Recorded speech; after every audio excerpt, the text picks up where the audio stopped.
Hi, everybody. Thank you so much for tuning in to another Morgan James book launch. My name's Jim Howard. I'm the publisher for Morgan James. And today we've got another incredible author to introduce you to with an amazing book to tell you about. Today we have Robert Verbree, and Robert is the author of Leadership in the Digital Age. Robert, thank you so much for taking time to talk with us today. Well, I'm excited to talk to you, to be honest, and I'm excited to talk to the audience too about my book.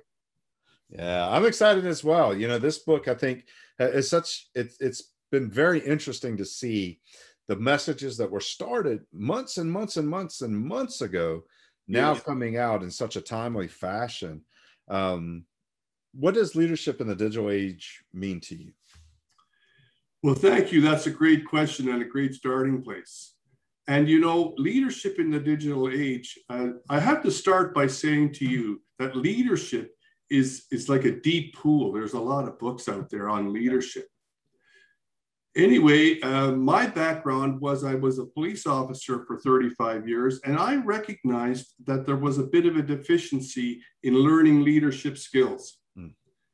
And I read a lot about leadership, but my experience was this, that a lot of leadership books all came from people, CEOs of big companies or an admiral on a big aircraft carrier, right? While those techniques that they use are still applicable in smaller scenarios, no one had written, that I could find anyway, a book from a smaller point of view. And for me, I was managing 19 people. So to get to your question, what does leadership in the digital age mean? Well, I just made myself some notes here, and I'm gonna refer to it a little bit because I want that point to come across to the people, to the listener. So everybody is a leader, whether you know it or not. Every day we lead, and whether that's at your work, at your job, in your home, mom and dad, and so on. But you know what? Very few people come or get any training. Right? You have to be a self-starter for the most part to get training.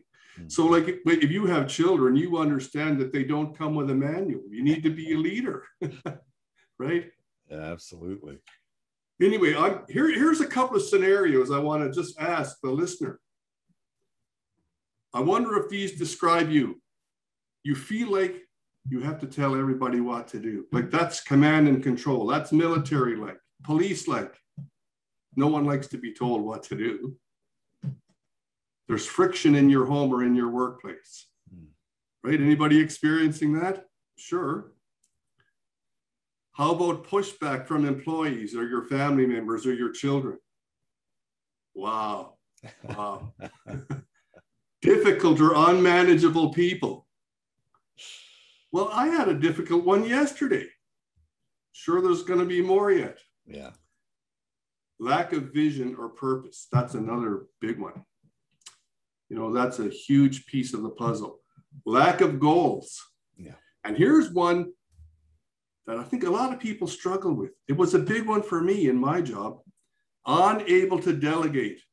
Yeah. Because you feel you're the only person who can do it right. But Bob, nobody can do it as well as I can. Well, see that's true maybe. But sometimes when you're in the midst of it all and so many things are happening, you have to release it. I have to release it to Jim and say, Jim, you got to run with this, right? I want you to do the best you can within the parameters that exist. And then I have to be disciplined enough at the end to say, yes, this meets the target. And thank you for doing that. And later on, I hope we can talk about inspiring the team, because that's a big, big piece. So leadership is initially, to me, you have to talk about and think about your own self-talk, your mindset, and your life philosophy. Now, right away, people think, oh, please, Bob, we don't want to go there. But you know, how you talk to yourself every day is it's massive. It's huge. Yeah. Your mindset, how you act on a daily basis, is also a very big piece of the leadership puzzle, if you can call it that. And your life philosophy, and that would be something like you could have a thought, Well, today I'm going to go to work, but I'm not going in there early. And as soon as the clock, hits 4 o'clock, I'm leaving to go home. Like, that's one philosophy. Or you could say, wow, I'm thankful for my job. I'm going to show up early today. I'm going to learn everything I can learn to help the company move forward. And if that means I got to stay for another hour, I'm willing to do it. See, that's another one. Right? They're almost opposed, aren't they? Yeah. So what I wanted to do here is I wanted to read a little bit of it's a part of a poem that's in my book, a poem that I wrote. And I don't know where this all comes from. Are you an author yourself? Oh, yeah. Like, sometimes I'm just walking around the park here where I live, and all of a sudden a flood of a poem just comes, and I got to stop and speak it into my phone or something. Well, this is one of those poems. Beautiful. It happened when I was on the seashore in New Brunswick 2 years ago. It just came out. And it's called A Boss or a Leader. So I'm going to look down here for a sec while I just read it a little bit. I won't read the whole thing, just the first little bit. So you want to be a boss, my inner voice did say. And then I learned that leadership is really the only way. A boss says I, with smile and prideful glee, while leaders get the vision and say the team is we. A boss points fingers and barks out commands, while leaders ask questions and lend a helping hand. A boss says go, a leader says let's go. Anyway, that's the first few lines of that poem, and it kind of pulls it all together. Yeah. So I guess to get back to your question, what does it mean to me? It means that we need to get some additional training. We all are leaders every day, and we need to learn how to lead, because most people's style of leadership is command and control. You will go there, or you will do this. And even in the home, when you see that with a 2-year-old, say you're going to drink this milk right now. Doesn't work, does it? Leadership is not a position, is it? We all have that opportunity to step into that role and be leaders every single day. Absolutely. And you know what? It's so important to think that through a little bit and to understand what an influence you can have. And, that's an interesting point right there, Jim, because leadership can be described with that one word, influence. Right? It can be bad or it can be positive. Yeah. So, yeah. We were having a conversation about this earlier, my wife and I, a few weeks ago, and we were talking about leadership in particular, and the question came up, do we believe that like Hitler was a leader? Yes. Because you hear leadership roles being character and all of the ways that we portray leadership, but leadership, Hitler was a leader. He led people and people followed him. Was he a great leader? He had a huge impact. Was his mission correct and aligned? No. Of course not. But leadership, man, I love what you just said. We have the ability to influence the direction of people, and that can be good or bad. So we have to take that time to consider our actions and leadership roles to figure out, where are we taking the people that are following us? Yeah, and the ability to critically think. And for me, it's so important to understand that God has given us, each of us, gifts to use, to benefit others, to serve others. Zig Ziglar once said that if you serve people, if you give people enough of what they want, you can have everything that you want. Well, that is really true in leadership also. Isn't it? Right? If you influence the team and they are excited to come along with you and be part of the journey and want to help you get there, well, that's amazing. Versus saying, well, go out there and do X. Yes. Yes. Much more effective. So what's the biggest takeaway you want the reader to get from this book? Wow, those are powerful questions. That's an awesome question. Thank you. Thank you. Well, I think I want to say to the listener and ask this question: are leaders born, or can you learn to be a leader? Well, the answer is you can learn to be a leader. Some people have a better bent in that way, a better skill set in that way. That depends on your personality, right, when you're born. But you still can learn to be a great leader. And so we think of a leader sometimes as the CEO of a company. But what about a mom who's quiet and reserved with a 2-year-old who's defiant? You see, train up a child in the way he shall go, and when he's old, he will not depart from it. That's what an ancient script says. And I believe it with all my heart. Yes. But that's talking about leadership. So who wouldn't want to improve their leadership skills? Right? And a part of that is your self-talk, your mindset. And is your mindset fixed or growth? Right? Do you have the idea when you go out into the world, is there something that I can bring today that's going to encourage Jim, or that's going to build this person? Or price of gas is high today. Man, I don't know how we're going to survive. You see, the difference is fixed or growth mindset. Really big. And then, of course, I talked about your life philosophy. Like, that's the big picture. And we talked about that with the example of going to work early and whatnot. Yeah. I couldn't really think of anything better than this story that's in my book. And it's called Amanda's story. And I'm going to summarize it if that's okay with you. Yeah, perfect. So Amanda's a friend of mine, and she lives in Vancouver, British Columbia. And she works in a sales department. It's a busy, busy store. Like, the place is a madhouse, right? She always gets feedback that the bosses want more sales, more and more and more and more. And she's always fighting with her employees. She's critical. She can't let things go. She can't delegate. She never wants to listen to good ideas. And so this was coming to the point where it was, on a collision course, really. So one day, Amanda just was reading, and she read this thing about her self-talk, and she downloaded the article, and she actually went through it.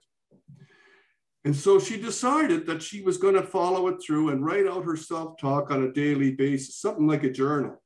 And you know what? She discovered how critical and negative she was and how low her vibration was. And she knew that that was a lot of the problem in her department. So she decided she would make a change by starting a thank you journal. And I do one of those every day too. I write at least 16 things every day that I am really grateful for. And that's the first thing I do in the morning, because it just makes a big difference. Anyway, getting back to Amanda, she did change it up. She recognized from what she was writing down how critical she was, and how she didn't accept ideas from others, how she wasn't willing to delegate and be happy with the result. So she decided she was going to make a change, and she did. So she started to listen to her employees. She started to compliment them. She started to be an influencer and include them in decisions and give more responsibility. And an amazing thing happened. Her employees began to like her. And then she would listen to their ideas. And pretty soon, Amanda got the best sales department in the store. And they want to know why, right? She went to bat for her team, and on and on and on. Well, there's a great example right there of learning better skills to be a leader. So if there's something that I would want you to take away, that's it right there. Everybody has the ability to learn to be a better leader.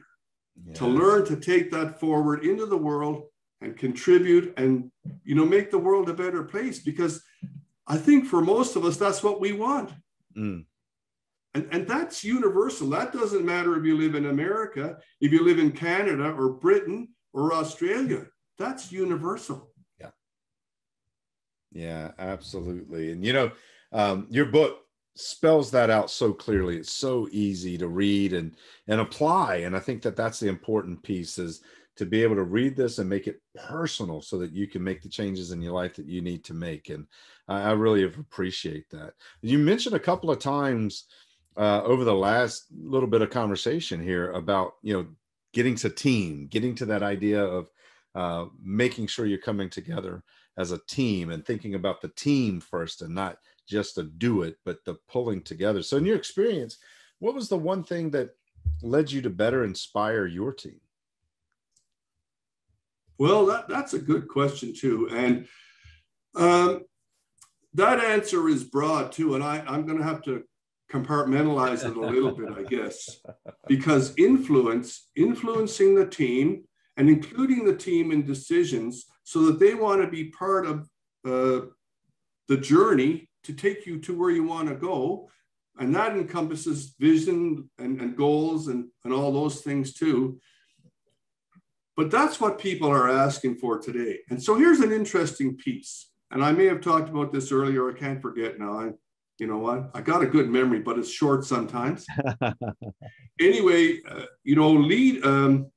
most employees don't leave their job because the pay is low. That is actually quite a ways down the list. Most employees are dissatisfied at their work because they don't feel valued, or they're not included in decisions or given additional responsibility. That they want to be part of that cohesive team, that influence.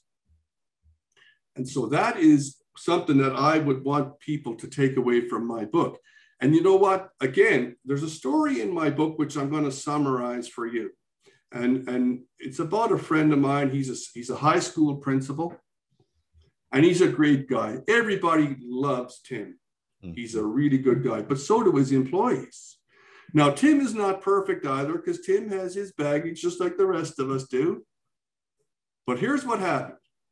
One of his employees in the school, her son, is a big hockey player. So where I live in Canada, hockey is huge, right? And the NHL is around here scouting all the time because we have the Kamloops Blazers, which is kind of a subsidiary of blah, blah, blah, blah, blah, the Vancouver Canucks, and on it goes.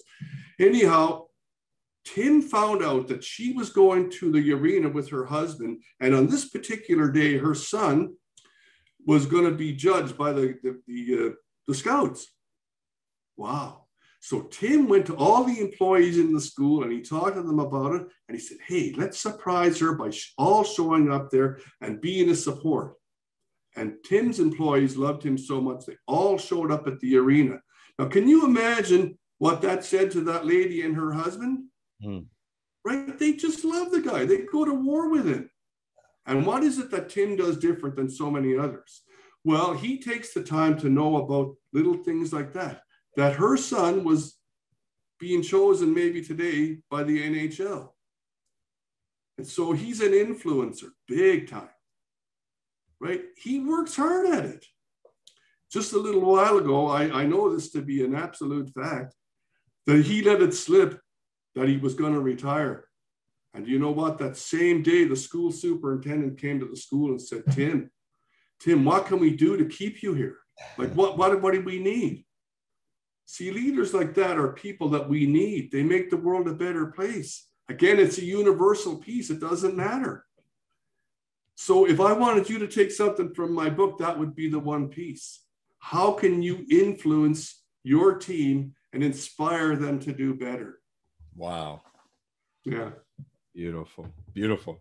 And that's so important. And you've certainly given us so much to think about just in this last few minutes that, I know what's in the book. So for the ones listening to us today, just imagine if you got anything out of the last few minutes of conversation, just imagine what you can get out of this entire book. So I encourage you to grab your copy of Leadership in the Digital Age and start reading it. Start seeing how you can impact other people as a leader and how you can inspire your team to do better.